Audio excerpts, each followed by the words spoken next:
Did your newsletter say what he was quoting, or did he quote it out of context?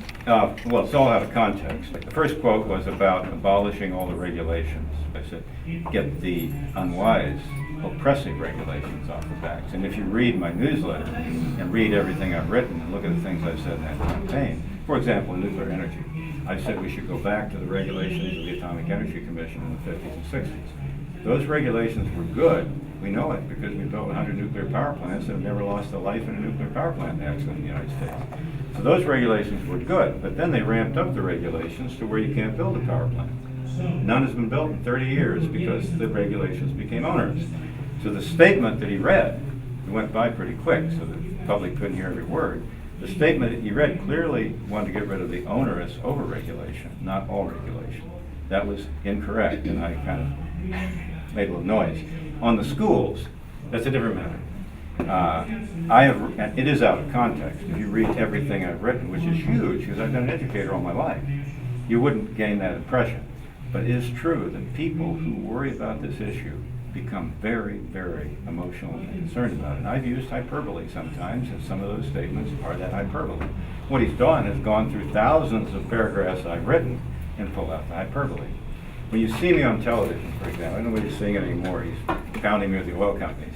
But there was this thing with me speaking and saying, abolish the public schools. And he said, just last year Robinson did that. Well, actually, it was just last year that I quoted myself as having said it to a group 10 years earlier. And I'll tell you people what it is. I hope it doesn't become the whole interview, but I'll tell you.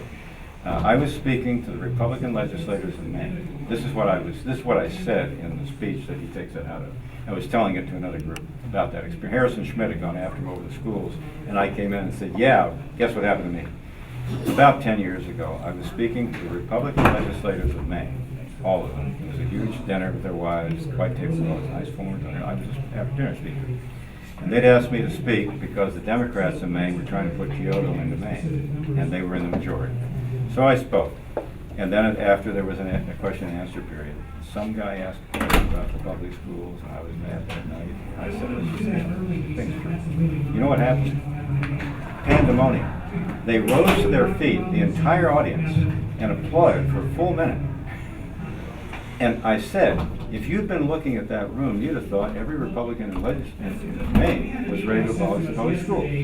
But yet, not one of them would have voted to do it. That's the whole statement. And I said that. That's what I said in that thing, too, the one he's taking it out of. It was clear. There wasn't a person in the room that would abolish it. Firstly, it's impossible. Nuclear war might have. Look, we got buildings, money, teachers, the school system, and the sports, and the fabric of our society. Any guy that thinks he can get in front of the public schools and stop them is a maniac. But the people in that room were so angry about what's happening to their students that I made that statement, and if you look at the room, you'd have thought we were all going to go downtown and do it. But then I followed it with the statement, not one of us would have voted to do it. That's just how bad we are. And maybe I should have said government schools, then I could go and say it's what they've done to the schools instead of the old ones, which is really sort of what we meant, but that's what we have to do. Listen, it is not, it's a serious matter. 50 million American children are being given sub-quality education, and they are not going to be the scientists, engineers, technologists, and workers that we need to compete with the other people in the world. They can't.